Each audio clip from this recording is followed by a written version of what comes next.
This week on Campus Update, the last game of the season, school phone thief caught on camera, surf team, picnic at Hanging Rock, sports update, football safety, bullet train versus Hyperloop, Professor Preston's tips, Edison's freshman microbiologist, and what is Yacht Club?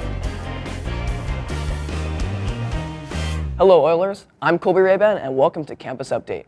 On November 8th, Huntington's ASB decorated the quad in posters in preparation for the last home football game of the season against Newport Harbor. These decorations were unique in that the posters were laid across the entire quad floor. Bringing focus to the football game, these posters caught the attention of the students and staff. Now we have an urgent topic to discuss. There is a female suspect at large that has recently been stealing phones from backpacks at Edison High School, Fountain Valley High School, and our very own HBHS. We caught a glimpse of the perpetrator on the school's CCTV system, which clearly shows her taking phones out of unsupervised bags. There seem to be no patterns, so the perpetrator is able to strike at a moment's notice. Due to her apparent young age, she is able to pass unnoticed as a student here on campus. Our school has 38 cameras recording at all times, but we still need your help. The staff here at Huntington asks you to keep your bags in a safe and visible location and report any suspicious persons to supervision if possible. Being in a city known for its surf culture, it should be no surprise that our school manages to maintain a highly successful surf team. Our surf team has obtained numerous achievements in surf competitions throughout the years. Here's Mr. Verdone to give us a look into this year's surf team. I'm the coach of the surf team here at Huntington Beach High since 1988, and I've enjoyed my work here. And maybe a couple more years left. We've had our run. We've had a good run. We have a good philosophy of trying to win every event, but if we don't, we shake hands and kind of wink and say, hey, we'll get you next time. You don't always win every title, every championship, but you may go on the best surf trip ever. That's a better title to win. We've won a couple big events, and we're competing in the Sunset League. We will be going against Edison next Thursday for the league title on the 21st. At the pier. We expect to do well. Good luck to Brett Simpson, who's on the world tour. He'll be surfing Haleiwa, Sunset, and then Bonsai Pipeline on the island of Oahu. Aloha. As Amphitheater's first main stage show of the season, Picnic at Hanging Rock was a mysterious play that intrigued many. Let's see how the show went. Picnic at Hanging Rock is an unusual Australian mystery thriller about a group of schoolgirls on Valentine's Day go on a picnic. 3 of them and 1 teacher vanish. In this performance, students participated in an Australian drama and revealed the mystery behind the rock through the disappearance of innocent students. The beginning of the play begins on St. Valentine's Day as a group of students take a picnic at the edge of a rock mountain. There's lots going on in Oilers sports as the fall season starts to come to a close. At press time, both the girls volleyball and the boys football teams are in the CIF playoffs. They are joined in the playoffs by boys water polo, who entered the first round of CIF playoffs last week.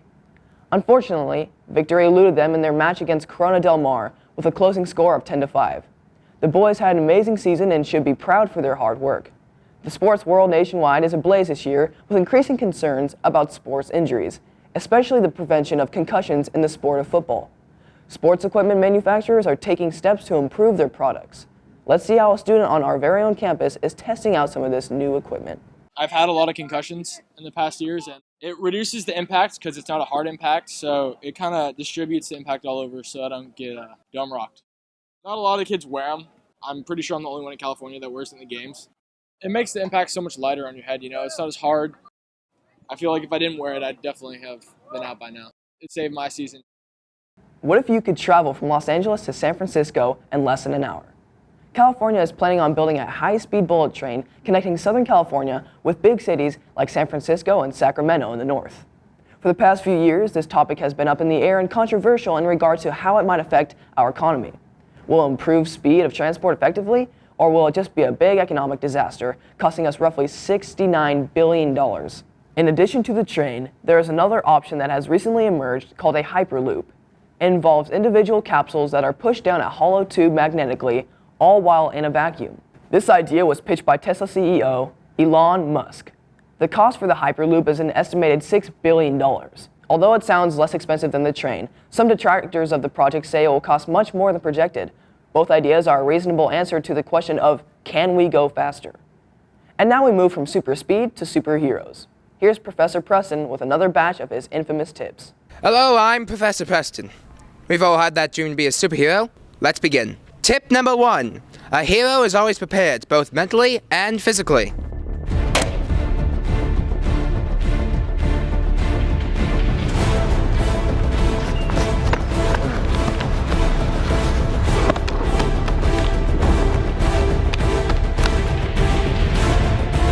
Tip number 2. A hero gets his facts straight. Are you making them upset? No, I'm willing thing, bro.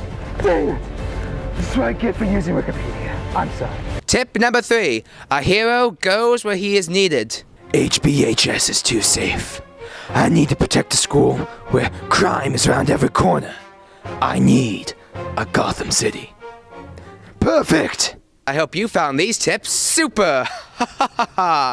Stay curly, Oilers! In other news, a local student has been recognized for his work in synthetic microbiology. Keanu Gandol, a freshman at Edison High School, recently received a STEM award at Broadcom Masters, a prestigious nationwide competition that aims to promote a lifelong interest in science among middle school students and awards them not for their experiments, but their deep understanding of scientific applications. He used a centrifuge he bought from eBay to engineer pink salt to glow green. As part of the nationwide competition, he was flown out to Washington, D.C.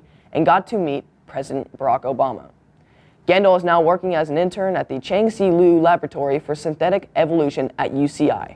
For the future, Gandol looks forward to a career in microbiology and was quoted in the OC Register as saying, "I just want to mess around with DNA and organisms for a living."